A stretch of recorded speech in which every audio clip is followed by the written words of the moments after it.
Assalamualaikum warahmatullahi wabarakatuh. Waalaikumsalam warahmatullahi wabarakatuh. Selamat pagi menjelang siang. Ya, saya Dwi Jayati SPD. Selama 1 jam ke depan saya akan memandu kegiatan atau acara Badatang ini bersama dengan rekan-rekan saya dari tim MGMP mata pelajaran Bahasa Indonesia. Sebelumnya saya akan menyapa dulu rekan-rekan saya sebagai penyaji materi pada hari ini. Halo Ibu Istri. Bagaimana kabar Ibu hari ini? Alhamdulillah, baik Bu. Alhamdulillah. Ibu Istri ini bertugas di MTS 2 Tanah Laut ya Bu? Iya. Dekat saja dari sini Bu ya. Kemudian, halo Ibu Lisna, bagaimana kabar Ibu hari ini? Alhamdulillah baik. Alhamdulillah. Ibu Lisna ini bertugas di UPTD SMP Negeri 7 Pleharing ya Bu? Iya. Baik, setelah saya menyapa rekan-rekan saya akan menyapa dulu siswa-siswi tingkat SMP dan MTS terlebih dahulu. Halo anak-anakku, siswa-siswi tingkat SMP dan MTS Kabupaten Tanah Laut dimanapun kalian berada. Bagaimana kabar kalian hari ini? Semoga kalian selalu dalam keadaan sehat walafiat. Semoga pula anak-anakku senantiasa semangat belajar dari rumah. Jangan lupa untuk terapkan 3M, memakai masker, mencuci tangan, dan menjaga jarak agar kita terhindar dari berbagai macam virus. Baik anak-anakku, pada hari ini kita akan mempelajari materi di kelas 7. Jadi anak-anakku dapat menyiapkan segala perlengkapannya, mulai dari buku teks, kemudian peralatan tulis, dan juga buku tulisnya. Sebelum ke materi, Ibu Istri dan Ibu Lisna, mari kita kembali ke slogan kita dulu ya. Belajar tak berjarak meski terpisah jarak. Utamakan bahasa Indonesia. Kuasai bahasa asing. Lestarikan bahasa daerah. Baik, Ibu Istri dan Ibu Lisna, tadi sebelum saya berangkat menuju ke Pleharing tadi, anak saya kebetulan dia laki-laki berpesan, dia masih kelas 2 SD. Dia tadi berpesan pada saya, Bu, nanti saya belikan mainan, tapi dia itu bisa bilang dia minta belikan robot Spiderman ataupun robot Batman.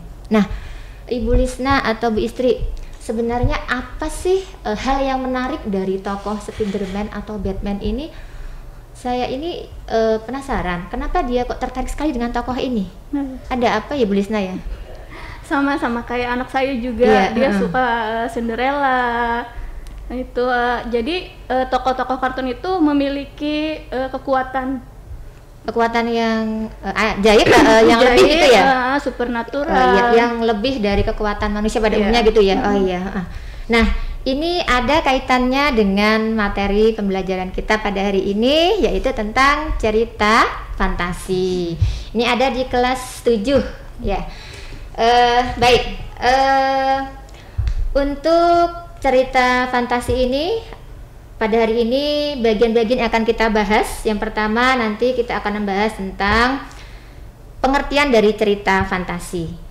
Kemudian yang kedua nanti ada ciri-ciri dari cerita fantasi, lalu ada unsur-unsur cerita fantasi, kemudian pula nanti akan ada pembahasan tentang struktur teks cerita fantasi dan kaidah kebahasaan teks cerita fantasi. Nah, untuk pengertian dari cerita fantasi ini mungkin Ibu Istri dapat menyampaikan pengertiannya apa. Kepada Bu Istri saya persilakan. Terima kasih Ibu Dwi atas kesempatan yang diberikan kepada saya. Sebelumnya saya ingin menyapa dulu anak-anak. Halo anak-anak, siswa-siswi SMP MTS kelas 7 se-Kabupaten Tanah Laut. Apa kabar kalian hari ini? Semoga kalian semua dalam keadaan baik, sehat, dan tetap semangat belajar meskipun kita belum bisa bertatap muka. Nah, tadi sudah disampaikan oleh Ibu Dwi bahwa hari ini materi kita adalah tentang cerita fantasi ya. Nah, anak-anak yang di rumah bisa sambil membuka buku pelajarannya, buku paketnya yang sudah diberikan oleh sekolah kepada kalian. Nah, apa itu cerita fantasi? Cerita fantasi itu adalah sebuah jenis cerita yang berbentuk hayalan, angan-angan atau imajinasi pengarang yang diceritakan dalam alur normal. Jadi pada intinya cerita fantasi itu adalah sebuah cerita yang berbentuk hayalan atau angan-angan yang isinya penuh dengan imajinasi pengarang. Jadi teks cerita fantasi ini pada dasarnya termasuk ke dalam jenis kategori teks narasi yang merupakan cerita fiksi. Begitu Bu Dwi? Baik Bu Istri, terima kasih. Nah, tadi Bu Istri mengatakan bahwa cerita fantasi itu merupakan karya tulis yang sifatnya itu imajinatif dan hayalan. Iya. Sekarang Ibu Istri, apa perbedaan dari cerita fantasi dengan cerita pendek? Karena cerpen ini ada di materi kelas 9. Iya. Apa ya Bu ya kira-kira perbedaan dari cerita fantasi dengan cerita pendek? Kan ini sama-sama cerita bentuk cerita narasi ya. Iya. Sama-sama fiksi. Iya, apa betul. perbedaan Bu? Kalau cerita fantasi itu adalah bentuk cerita yang termasuk ke dalam bentuk sastra Sastra lama ya. Cerita tradisional. Iya. Iya. Mungkin Kejadian-kejadiannya itu mungkin penuh dengan fantasi, ya, penuh hayalan. Itu adalah cerita fantasi. Penuh hayalan. Mungkin begini Bu Istri, kalau cerpen itu bercerita tentang kisah kehidupan manusia. Nah, iya. kalau cerita fantasi tadi bercerita tentang hal-hal yang bagaimana tadi?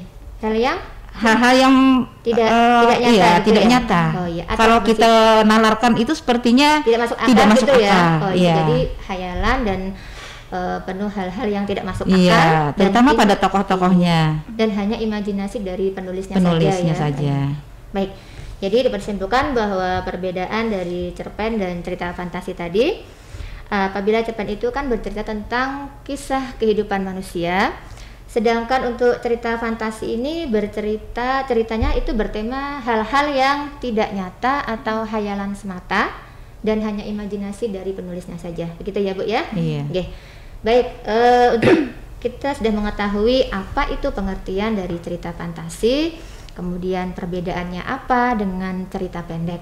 Nah, setelah kita mengetahui pengertian dan perbedaannya tadi, maka selanjutnya apa sih ciri-ciri dari cerita fantasi itu? Ciri khasnya itu apa yang bisa membedakan dari cerita yang lainnya? Nah, mungkin untuk ciri-ciri cerita fantasi ini Ibu Lisna akan menyampaikan ya. Kepada Ibu Lisna, saya persilakan. Ya baik, makasih Bu Dwi. Jadi di dalam teks cerita fantasi ini ada ciri-ciri umum yang untuk membedakannya dari cerita yang lain. Okay. Ciri umum yang pertama itu ada keajaiban, keanehan, atau kemisteriusan. Oh iya. Jadi dalam cerita fantasi itu ada hal yang ajaib ya Bu ya? Ajaib, magic, supernatural. Mungkin kalau dalam cerita fantasi ini contohnya cerita tentang apa ya Bu ya? Kayak cerita Spiderman tadi. Oh iya, tokohnya kan bisa kekuatan supernatural. Dia hebat, dia bisa terbang ya. Iya. Jadi ada keajaiban, kemudian ada keanehan dan ada kemisteriusan tadi. Iya. Terus yang kedua, ciri umum yang kedua itu adalah ide cerita. Ide ceritanya itu di luar nalar. Iya. Jadi idenya ini di luar akal manusia ya, di luar kelogisan gitu ya. Jadi daya hayal penulis saja. Oh iya. Itu.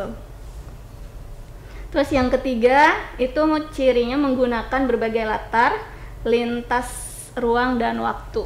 Bu Lisna bisa menjelaskan lintas ruang itu seperti apa dan lintas waktu itu seperti apa ya? Jadi misalnya ada dua latar, latar kehidupan sehari-hari dan ada latar kehidupan di luar kehidupan manusia. Misalkan mungkin di dimensi lain, misalkan di luar. Ya. Jadi dalam cerita di planet apa mungkin. Jadi dalam cerita fantasi itu latar dalam cerita itu bisa berada pada latar dalam kehidupan manusia pada umumnya gitu ya. Mungkin bisa di tempat-tempat umum seperti halnya kita di dalam kehidupan ini ya. Tapi bisa juga dalam cerita fantasi itu latar tempatnya itu berada di dimensi lain tadi ya, yang Ibu katakan tadi. Iya. Selanjutnya, atau bisa juga latarnya itu kembali ke masa lalu. Misalnya ke zaman perang 10 tahun yang lalu, 10 tahun yang lalu misalkan di zaman perang Belanda. Iya. Ya, jadi dalam cerita fantasi tadi itu lintas waktu ya. Iya, lintas waktu. Tiba-tiba itu bisa pindah kembali ke masa lalu gitu ya. Lalu, ya. Oh iya. Jadi ini ya berbeda ya dengan cerpen ya. Terus ciri yang keempat itu ada tokoh unik yang memiliki kesaktian. Nah, ini tadi ya Spiderman tadi. Jadi tokoh-tokohnya itu bukan manusia biasa, tapi manusia yang luar biasa. Oh iya, jadi tokohnya itu unik, memiliki kesaktian. Jadi contoh misalkan alien. Selain alien mungkin yang populer di anak kita apa ya, Bu Lisna ya? Ya tadi Spiderman, Batman tadi ya. Selain itu ada lagi cerita peri. Oh iya, peri. Nah, ini sangat disukai oleh anak-anak ya. Jadi peri itu kan dia bisa memberikan yang diminta. Ya. Nah, itu juga memiliki kesaktian. Jadi itu tokoh-tokoh dalam cerita fantasi ya. Tokoh-tokohnya unik. Terus ciri yang kelima itu bersifat fiksi. Ya pasti ya fiksi karena bukan berada di kejadian yang nyata. Ya. Baik, Bu Lisna, jadi dari uraian yang disampaikan Ibu Lisna tadi dapat diambil kesimpulan bahwa ciri-ciri dari cerita fantasi tadi yang pertama adalah adanya keajaiban atau keanehan atau kemisteriusan dalam cerita tadi. Jadi di sini tokoh itu diciptakan penulis tidak ada di dunia nyata, ataupun bisa juga dimodifikasi di dunia nyata. Di sini tema fantasi adalah magic, supernatural, ya. Nah, kemudian di ide cerita tadi sesuai dengan disampaikan Bu Lisna tadi, ide cerita tadi bersifat hayal, ya. Jadi hayalan dari penulis cerita fantasi itu sendiri. Kemudian dalam cerita fantasi itu juga menggunakan berbagai latar, ya, bisa lintas ruang, kemudian lintas waktu. Lintas ruang tadi dalam cerita fantasi tadi bisa mengisahkan latar atau kehidupan yang biasanya ada dalam kehidupan manusia, namun bisa juga yang tidak ada dalam kehidupan manusia atau kehidupan sehari-hari. Lalu lintas waktu tadi misalkan kembali ke masa lalu, ya, mungkin bisa berapa puluh tahun yang lalu. Jadi itu lintas waktu dalam sebuah cerita fantasi. Lalu ciri yang berikutnya yaitu tokohnya itu memiliki kesaktian ya. Nah, jadi kesaktian yang tidak dimiliki oleh manusia pada umumnya. Itulah sifat yang dimiliki dari tokoh dalam sebuah cerita fantasi. Berbeda dengan cerpen ya. Cerpen ini kan mengisahkan kehidupan manusia. Tentunya sifat atau karakternya itu adalah sifat atau karakter pada manusia pada umumnya. Kemudian bersifat fiksi ini sudah pasti tentunya ya, karena ini bersifat hayalan, imajinasi, maka ini bersifat fiksi atau bukan kejadian nyata. Baik. Untuk yang berikutnya kita tadi kan sudah mengenal pengertian dari cerita fantasi, kemudian perbedaannya dengan cerita yang lain tadi, lalu ciri-ciri cerita fantasi. Nah, sekarang kita akan membahas apa selanjutnya yang berikutnya, yaitu tentang unsur-unsur dari cerita fantasi. Jadi unsur-unsur ini yang terkandung di dalamnya ya, yang harus ada dalam cerita itu. Untuk bagian unsur-unsur ini mungkin saya mintakan kepada Ibu Istri untuk menyampaikan tentang unsur-unsur dari teks cerita fantasi. Kepada Ibu Istri saya persilahkan. Terima kasih kembali Bu Dwi. kembali ingin menyampaikan tentang unsur-unsur cerita fantasi. Seperti bentuk cerita-cerita yang lain, misalnya cerpen ataupun dongeng, cerita fantasi juga memiliki beberapa unsur. Yang pertama, tema. Tema ini bisa juga disebut dengan ide, ya, ide cerita. Jadi segala macam bentuk tulisan yang berbentuk paragraf itu pasti memiliki tema, ya. Jadi karena tema itulah maka menjadi sebuah dasar kita untuk menulis. Jadi tema itu bisa dikatakan sebagai ide cerita. Untuk mengembangkan sebuah tulisan kita harus memiliki ide, ya, yang disebut juga dengan tema tadi. Tapi sering anak-anak ini salah mengartikan. Katanya tema itu sama dengan judul, ya. Itu rata-rata sudah. Berbeda, ya. Sebenarnya tema bukan judul, ya. Lebih tinggi mana, Bu, tingkatannya, Bu? Nah, kalau tema itu kan Ya jelas, iya, lebih cerita tadi, iya, betul tadi, ya. Jadi kita harus menentukan tema dulu sebelum menulis. Kalau judul bisa kita tentukan belakangan setelah cerita itu selesai dibuat, iya, ya, tentunya. Ya, jadi anak-anak bedakan ya antara tema dengan judul. Jadi tema itu adalah ide cerita. Karena ide itulah maka memunculkan beberapa bentuk, ya, kalimat-kalimat dalam sebuah paragraf kita. Nah, kemudian yang kedua adalah tokoh atau yang disebut juga dengan pelaku dalam cerita. Tokoh atau pemain, ya, atau pelaku cerita. Tokoh dan penokohan. Penokohan itu adalah watak atau karakter, ya, sifat, ya, atau sifatnya, ya. Jadi kita semuanya kan pasti memiliki watak, ya, atau karakter masing-masing. Nah, begitu juga tokoh dalam sebuah cerita, apalagi dalam bentuk cerita fantasi. Nah, mungkin anak-anak yang kelas 7 ini pernah mendapatkan materi tentang tokoh dan penokohan waktu di SD ataupun di madrasah ibtidaiyahnya, ya. Iya, tokoh itu terbagi menjadi 3. Ada tokoh protagonis, kemudian antagonis dan tritagonis. Nah, tokoh yang baik itu biasanya disebut dengan protagonis, ya.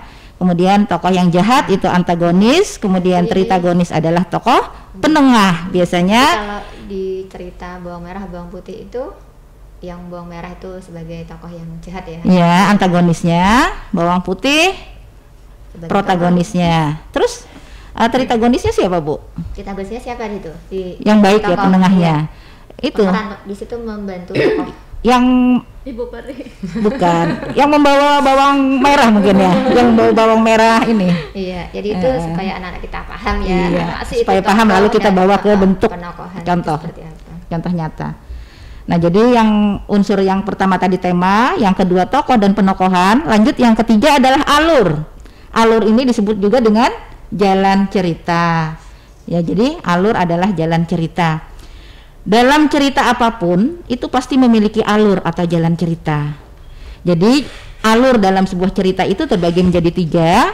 Ada alur maju, ada alur mundur, dan alur gabungan.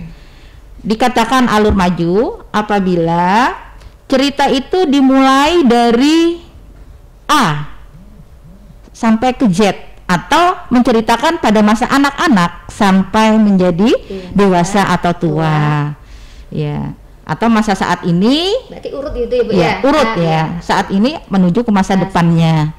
Jadi urut. Kemudian kalau alur mundur itu sebaliknya, ya. Di awal cerita menceritakan masa lalunya, kemudian lanjut menceritakan ke kembali saat ini. Yes. Iya. Bukan saat ini, ya, terbalik, ya. Alur mundur, ya, menceritakan saat ini, baru lalu menceritakan ke masa tuanya. Jadi misalnya pengalaman saya ceritakan kepada anak-anak saya, ya. Itu alur apa, Bu, kiranya? Kok jadi bingung?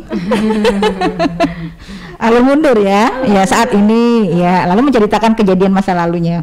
Kemudian kalau alur gabungan itu, ya, gabungan antara keduanya. Nah, begitu untuk alur. Kemudian yang berikutnya adalah latar atau yang disebut dengan setting. Ini berkenaan dengan keterangan tempat, di mana tempat terjadinya cerita tersebut, kemudian waktunya kapan, dan suasananya bagaimana.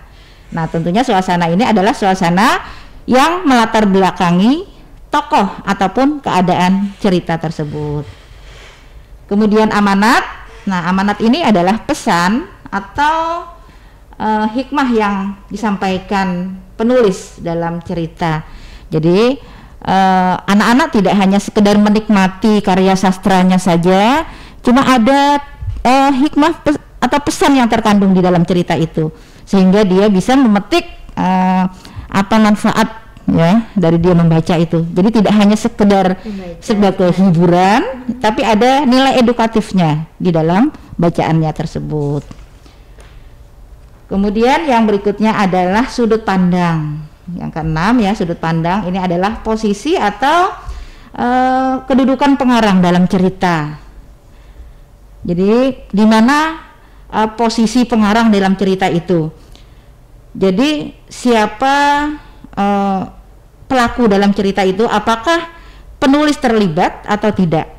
Nah, dalam sudut pandang ini itu terbagi menjadi dua, ada sudut pandang orang pertama dan sudut pandang orang ketiga.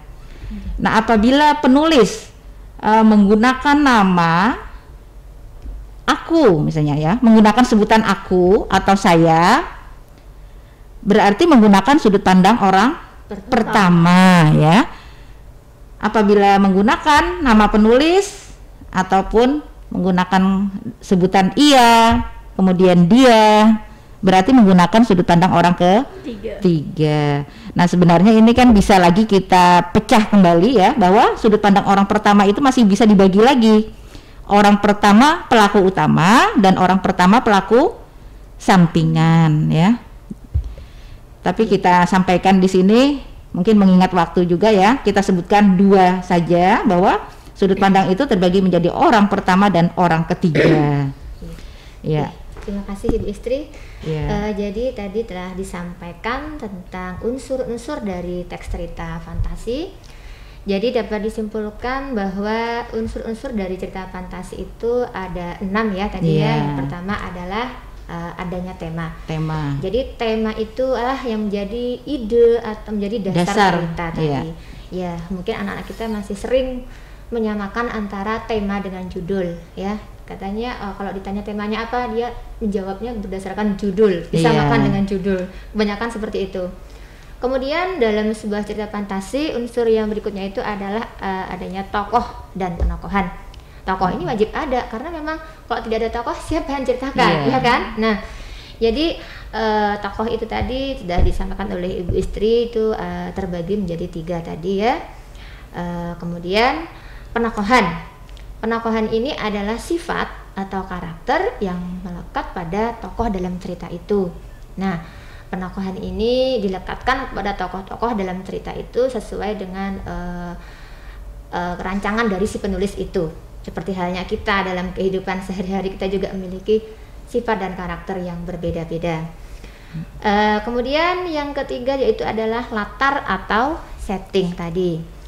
Nah, latar itu terdiri dari 3, yaitu latar tempat, kemudian latar waktu dan latar suasana.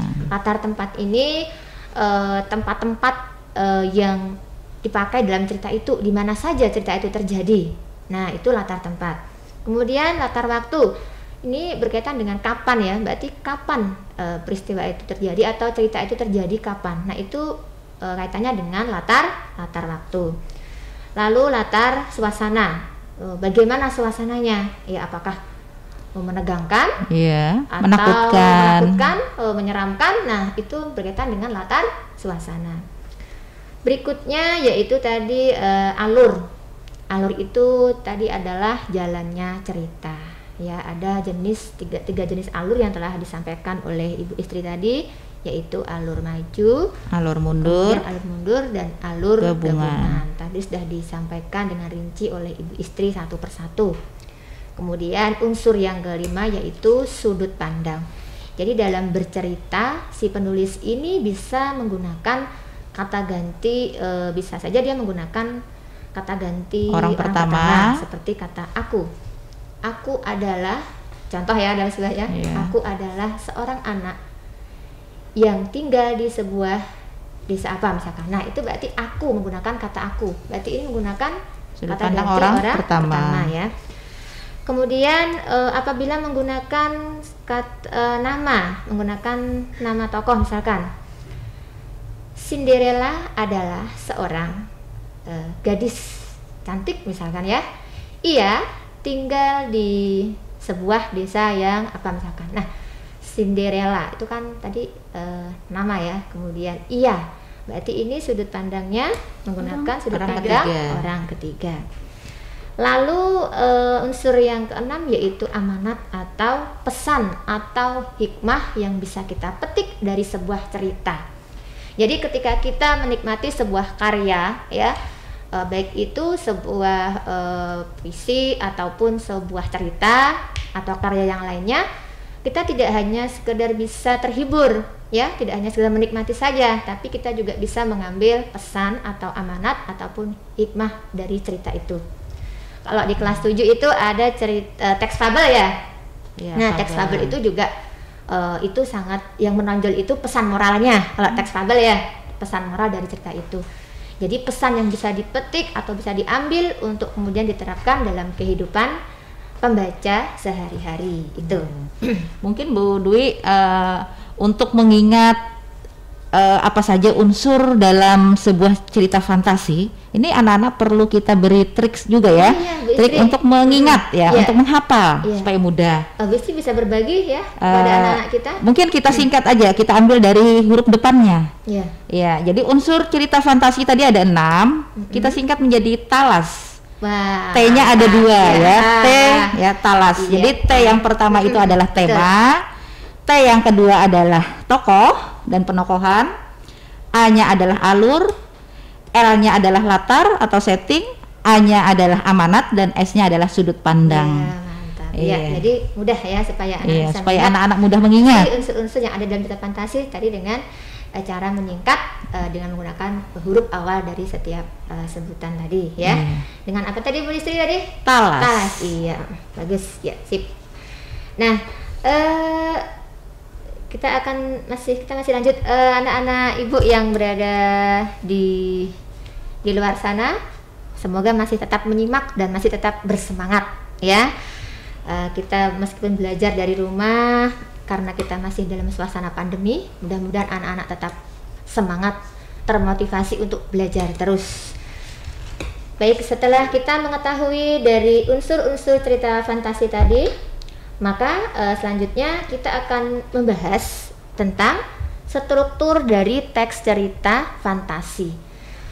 Seperti halnya teks-teks lainnya yang ada di pembelajaran bahasa Indonesia, setiap teks itu memiliki struktur masing-masing ya, Ibu Lisna ya. Jadi struktur ini diibaratkan itu seperti ini ya, supaya anak-anak itu mudah memahaminya. Ketika sebuah rumah itu dibangun, itu kan ada bagian bawah dulu, bagian pondasi dulu tentunya ya kan, tidak mungkin langsung ke atap gitu ya. Lalu ada bagian dindingnya, kemudian bagian atapnya. Nah, begitu pula sebuah teks. Teks itu tersusun dari bagian-bagiannya sesuai dengan jenisnya masing-masing. Dalam hal ini teks cerita fantasi ini tentu memiliki struktur yang berbeda dengan teks yang lainnya. Atau mungkin kalau teks fantasi ini kan masuk dalam teks jenis narasi. Tadi ya. Ya, tentu berbedanya dengan teks yang berjenis lain. Tentu berbeda dengan teks persuasi atau teks eksplanasi atau teks yang lainnya. Nah, untuk bagian struktur dari teks cerita fantasi ini saya persilahkan kepada rekan saya yaitu Ibu Lisna. Kepada Ibu Lisna saya persilahkan untuk menyampaikan tentang struktur. Baik, makasih Ibu Dwi. Baik, struktur teks fantasi ini ada 3. Yang pertama itu orientasi. Orientasi ini adalah bagian awal cerita yang berisi pengenalan tokoh, watak tokoh, latar, dan konflik. Terus struktur yang kedua itu ada komplikasi. Komplikasi ini adalah bagian cerita fantasi yang berisi hubungan sebab akibat yang menimbulkan konflik hingga konflik itu memuncak. Terus struktur yang ketiga ada resolusi, itu bagian akhir cerita yang berisi penyelesaian masalah dari konflik yang terjadi. Ya, baik Bu Lisna. Tadi kan Bu Lisna sudah menyebutkan orientasi itu, bagian struktur cerita fantasi itu apa saja. Ternyata ada 3 tadi, yaitu orientasi, komplikasi, dan resolusi. Lalu orientasi itu berisi tentang apa? Nah, apakah Bu Lisna bisa membacakan kutipan dari cerita fantasi, bagian mana yang menunjukkan orientasi dalam cerita fantasi? Bisa Bu Lisna? Oh, bisa. Iya. Jadi struktur cerita fantasi ini itu disusun berdasarkan pola pengembangan. Jadi ada pola pengembangan latar, ada pola pengembangan pengenalan tokoh, ada juga pola pengembangan pengenalan konflik. Nah, ini contoh pola pengembangan pengenalan tokoh. Kita ambil aja cerita Cinderella. Nah, jadi di sini dikenalkan dulu tokoh-tokohnya.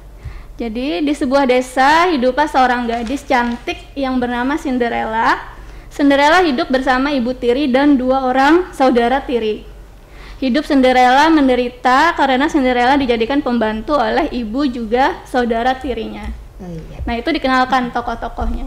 Oh iya. Jadi bagian orientasi ini intinya itu mengenalkan dulu ya, Mengenalkan tokoh, cerita Bisa tokoh tokoh, dalam cerita, bisa latar, ya latar ya. juga ya, Konflik. yang atau ya yang akan ada dalam cerita itu ya. Tadi kan sudah kelihatan di sebuah desa hiduplah seorang gadis cantik bernama Cinderella. Oh, udah kelihatan tokoh yang ada bernama Cinderella. Kemudian hidup di sebuah desa. Oh, itu berarti pengenalan latarnya. Latar. Ia adalah gadis yang baik misalkan ya. Nah, berarti Itu di berarti situ tokoh. wataknya ya. Tokohnya. Iya. Ya.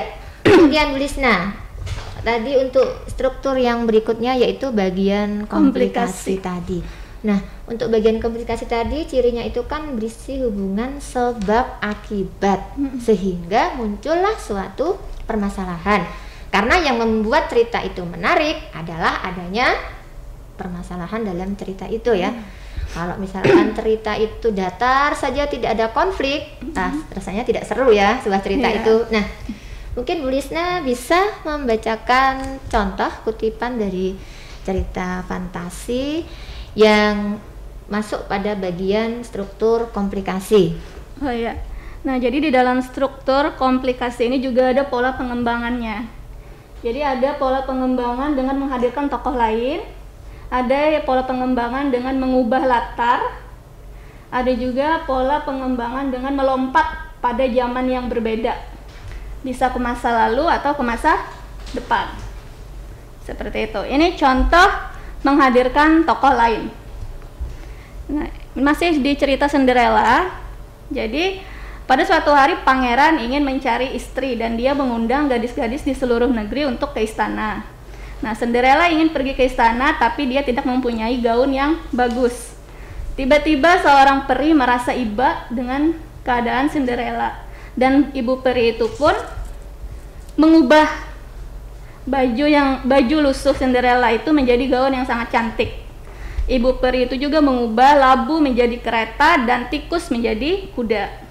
Ibu peri berpesan keajaiban itu akan sirna pada jam 12 malam. Cinderella sangat bahagia karena dia bisa pergi ke istana dan bisa berdansa dengan pangeran. Namun, jam menunjukkan hampir jam 12 malam. Cinderella berlari keluar istana dan meninggalkan sepatu kaca.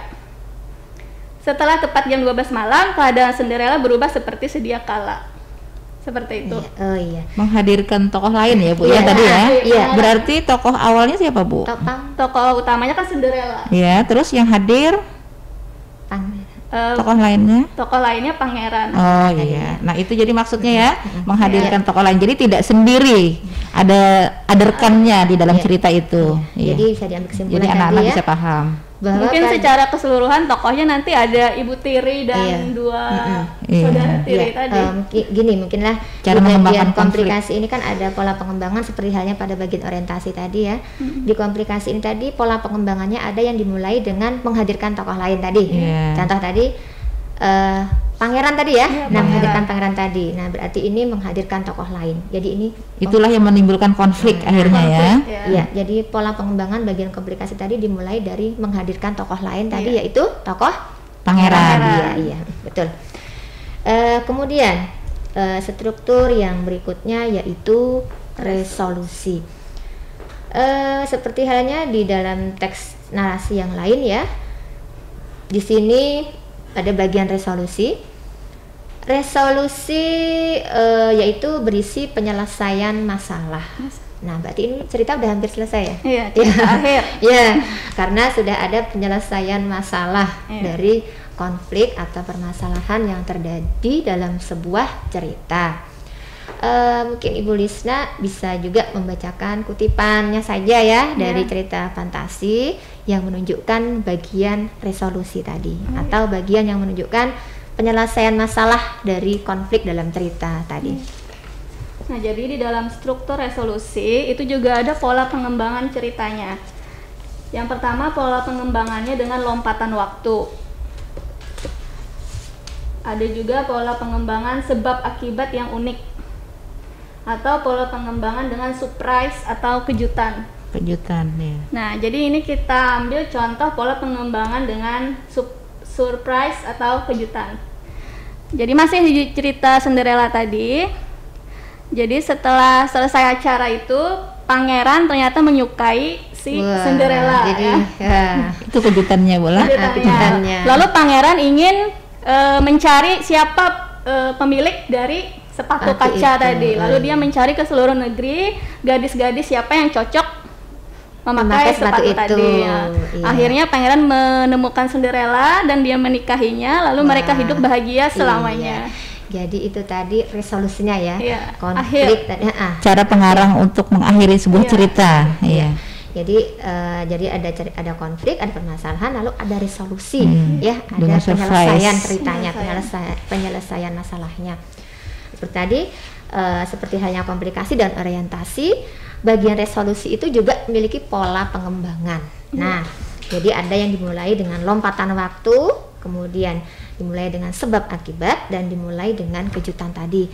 Kalau yang contoh disampaikan oleh Ibu Lisna tadi adalah pola pengembangan yang dimulai dari Surprise kejutan tadi ya, atau kejutan. surprise tadi. Nah, jadi kejutannya tadi pangeran tadi akhirnya menikahi Cinderella. Kan itu kan suatu kejutan ya. Nah, iya. Ya, mudah-mudahan anak-anak kita bisa memahami apa yang telah kita sampaikan. Nah, kira-kira dari struktur cerita Cinderella ini kira-kira ada tidak ciri kenapa itu disebut teks cerita fantasi? Iya. Nah, Kira-kira ada nggak ciri-cirinya dari? Apa Bu kira-kira, iya, Bu? apa Bu Lisna? Mungkin supaya anak-anak ini nggak penasaran gitu loh. Iya. Iya. Tadi kan ciri-cirinya tadi kan ada kemisteriusan. Iya, misterius, kemudian ada keajaiban, keajaiban. ya, keanehan. Nah, Ha-ha. dari cerita tadi kan kita dapat melihat dari komplikasi, dari struktur komplikasi, yaitu ada munculnya seorang peri. Bu, iya. Iya. Jadi ajaib ya. Peri Iya, itu kan ajaib. Ha-ha. Karena Muncul di dunia seorang nyata peri. kan tidak mungkin ada Tidak. seorang peri. Iya, itu tadi ya. Itu. Nah, sesuai dengan ciri tadi ya, Iya. dalam cerita fantasi Cinderella tadi muncul peri. Ibu peri. Ajaib. Iya, iya. Betul sekali. Mm-mm. Baik. Untuk yang berikutnya, karena kita sudah mengetahui tadi pengertian cerita fantasi, ciri cerita fantasi, unsur cerita fantasi, dan struktur teks cerita fantasi. Kita masih ada satu lagi ini ya, mudah-mudahan waktu kita mencukupi ya, yaitu tentang kaidah kebahasaan dari teks cerita fantasi. Kita masih punya waktu ya. Kaidah kebahasaan seperti halnya teks-teks yang lainnya, teks cerita fantasi pun juga memiliki kaidah-kaidah kebahasaan tersendiri. Nah, kaidah-kaidah kebahasaan ini penting untuk dipahami oleh anak-anak didik kita, karena dengan memahami kaidah-kaidah kebahasaan ini akan menjadikan modal mereka atau sangu mereka untuk nantinya menulis cerita fantasi, ya kan? Setelah dia mengetahui strukturnya, kemudian dia nanti memahami kaidah kebahasaannya. Nah, anak-anak nanti akan mudah untuk menuangkan gagasan atau idenya dalam bentuk tulisan. cerita fantasi tadi. Ya, Untuk kaidah kebahasaan teks cerita fantasi ini akan disampaikan oleh rekan kita, yaitu Ibu Istri. Kepada Ibu Istri, saya persilahkan Ibu. Iya, terima kasih Bu Dwi. Kembali lagi kita lanjutkan ya materi kita, yaitu tentang kaidah kebahasaan teks cerita fantasi. Ini ada 6 kaidah Bu. Ada 6 kaidah kebahasaan. Yang pertama, penggunaan kata ganti. Ya, penggunaan kata ganti. Kemudian yang kedua, penggunaan kalimat cerapan panca indera untuk mendeskripsikan latar. Kemudian yang ketiga, penggunaan kata kias. Keempat, penggunaan konjungsi urutan waktu. Yang kelima, penggunaan ungkapan keterkejutan. Dan yang keenam, penggunaan kalimat langsung. Nah, sekarang Ibu jelaskan dulu bagaimana mengenai bentuk kata ganti. Nah, seperti apa kata ganti itu? Di dalam sebuah teks cerita fantasi, ini ada unsur kebahasaan yang disebut dengan adanya kata ganti. Nah, kata ganti itu adalah kata yang digunakan untuk menggantikan nama orang. Ya, untuk menggantikan nama orang di dalam sebuah cerita.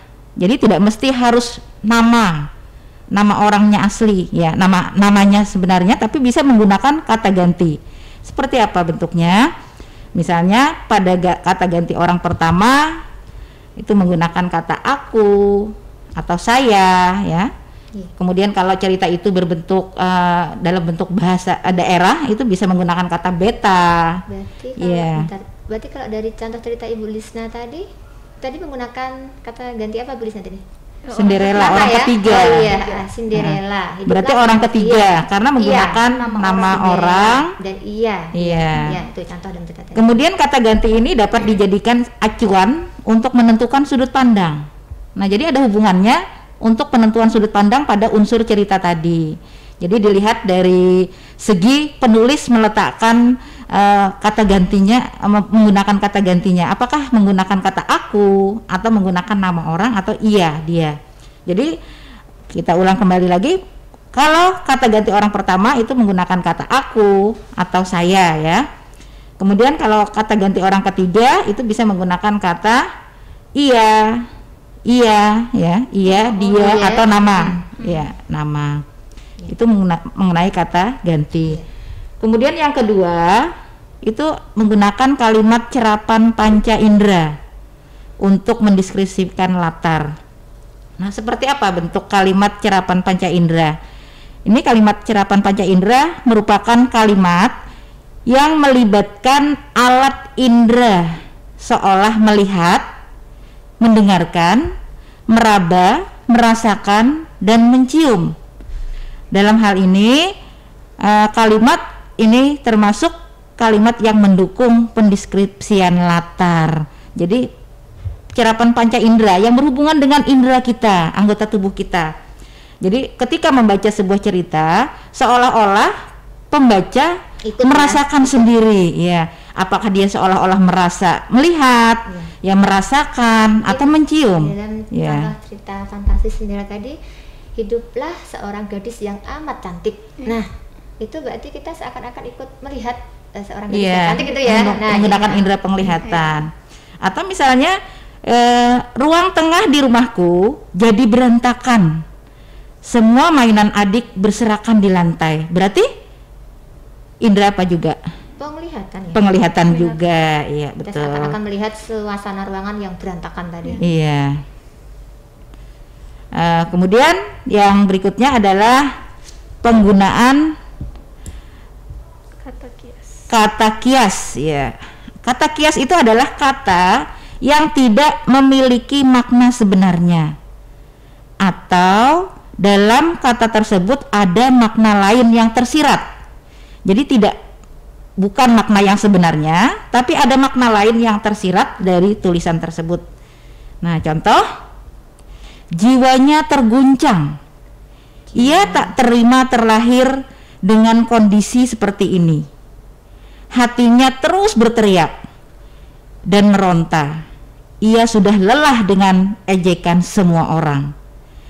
Nah, jiwanya berguncang, bukan berarti dalam arti berguncang yang sebenarnya seperti dikocok-kocok itu ya, tapi dalam artian hal yang lain lagi, ada makna kiasnya. Kemudian hatinya terus berteriak. Iya. Nggak mungkin ya hati bisa berteriak. Iya, tidak ada mulut kan. Nah, ini berarti termasuk ini makna menggambarkan suatu keadaan di mana seseorang itu sedang mungkin dia berkecamuk dalam hatinya, dalam perasaannya. Bagaimana ya? Betul. Itu. Mungkin yang keempat Ibu Lisna bisa menambah Jadi atau meneruskan. Kaidah kebahasaan teks cerita fantasi yang keempat itu penggunaan konjungsi atau kata sambung atau kata hubung urutan waktu. Nah, jadi kata sambung urutan waktu itu misalkan setelah itu, kemudian, sementara itu, ketika. Ada penanda-penanda urutan waktu. Kayak cerita Cinderella tadi, pada suatu hari. Berarti kata pada suatu harinya itu yang menunjukkan urutan waktu. Pada zaman dahulu kala hiduplah seorang, nah itu. Pada zaman dahulu, mungkin ya kala itu kan sudah menunjukkan masa lampau ya. Jadi pada zaman dahulu. Nah, itu menggunakan konjungsi penanda urutan waktu. Atau mungkin seminggu kemudian pangeran berhasil menemukan. Itu urutan waktu tadi ya. Kemudian tadi kaidah kebahasaan teks cerita fantasi yang kelima yaitu penggunaan ungkapan keterkejutan. Jadi ada ungkapan keterkejutan ya tadi keterkejutan. Jadi penggunaan kata atau ungkapan keterkejutan itu berfungsi untuk menggerakkan cerita atau memulai masalah. Mungkin bisa contohkan tiba-tiba mungkin ya. Tiba-tiba. Contoh kayak Cinderella tadi, tiba-tiba jam sudah menunjukkan jam 12 malam. Nah, lalu tiba-tiba menunjukkan sebagai si keterkejutan tadi itu berubah menjadi sedia kala. Tadi kan cantik, gaun yang bagus. Atau misalnya tanpa diduga buku itu terjatuh dan halamannya terbuka sendiri. Nah, itu kan itu terkejut ya. Biasanya cerita fantasi itu kan penuh dengan misteri ya. Kalau anak-anak membaca itu biasanya bikin takut ya. Tapi penasaran biasanya anak-anak. Takut tapi senang. Nah, terus yang terakhir kaidah kebahasaan teks cerita fantasi yang keenam yaitu penggunaan kalimat langsung atau dialog. Jadi ada dialog-dialog di dalam cerita fantasi itu. Mungkin dalam penulisan kalimat langsung ini Bu, anak-anak perlu juga ya ada ada pengetahuannya lah. Bagaimana cara menuliskan bentuk kalimat langsung dan kalimat tidak langsung, atau apa yang membedakan antara kalimat langsung dan kalimat tidak langsung? Nah, kalau dalam kalimat langsung ini ya jelas ini ada kalimat yang menirukan menirukan ucapan dari seseorang. Kemudian ada tanda baca yang digunakan. Ada aturan-aturan penulisan atau penggunaan tanda bacanya. Mungkin berupa kutipan langsung ya, Bu ya. Dan pola kalimat langsung ini kan juga bermacam-macam ya. Ada yang dimulai dengan ada kutipan, kemudian pengiring, ada pengiring, ada kutipan. Jadi itu ada sebenarnya dibahas tersendiri cara penulisan kalimat langsung yang benar tapi mungkin itu nanti khusus dibahas tersendiri untuk penulisannya, penggunaan tanda bacanya. Waktunya ya Bu ya. Terima kasih Ibu Istri dan Ibu Lisna. Tadi telah dibahas tentang kaidah-kaidah kebahasaan teks cerita fantasi. Nah, jadi kalau anak-anak kita, siswa-siswi kita sudah memahami dan mendalami tentang kaidah kebahasaan teks cerita fantasi, dia akan punya modal, punya dasar untuk dia nantinya mampu menuliskan ide-ide dia, gagasan-gagasan dia ke dalam cerita fantasi tadi. Tadi sudah disampaikan dan dapat saya simpulkan bahwa kaidah kebahasaan teks cerita fantasi yaitu yang pertama adalah penggunaan kata ganti. Nah, kata ganti itu tadi, kata ganti menunjukkan nama orang, bisa aku, kemudian saya, lalu bisa dia, bisa ia. Kemudian kaidah kebahasaan yang kedua tadi yaitu penggunaan carapan panca indera tadi ya. Nah, di sini untuk mendeskripsikan latar yang melibatkan alat indera, supaya seolah-olah yang membaca cerita ini seakan-akan ikut melihat apa yang terjadi dalam cerita itu, ikut mendengar apa yang ada suara yang ada dalam cerita itu misalkan ya. Nah, kemudian menggunakan kata kias. Nah, kata kias ini berarti maknanya tersirat. Tadi dicontohkan tadi sudah oleh ibu istri, ada yang hatinya menjerit, meronta, hatinya berteriak. Nah, padahal itu menggambarkan suasana hati yang sedang entah bagaimana perasaan Alut, hati, ya. alut, sehingga dia menggunakan istilah-istilah itu. Lalu kata hubung atau konjungsi urutan waktu tadi, penanda waktu tadi. Kemudian menggunakan ungkapan keterkejutan, yaitu bisa menggunakan kata tiba-tiba ya. Dalam sebuah cerita fantasi tadi itu kan memang itu salah satu yang menariknya, yaitu ada unsur keterkejutan tadi ya. Lalu yang terakhir yaitu kaidah kebahasaannya, yaitu menggunakan kalimat langsung. Ya,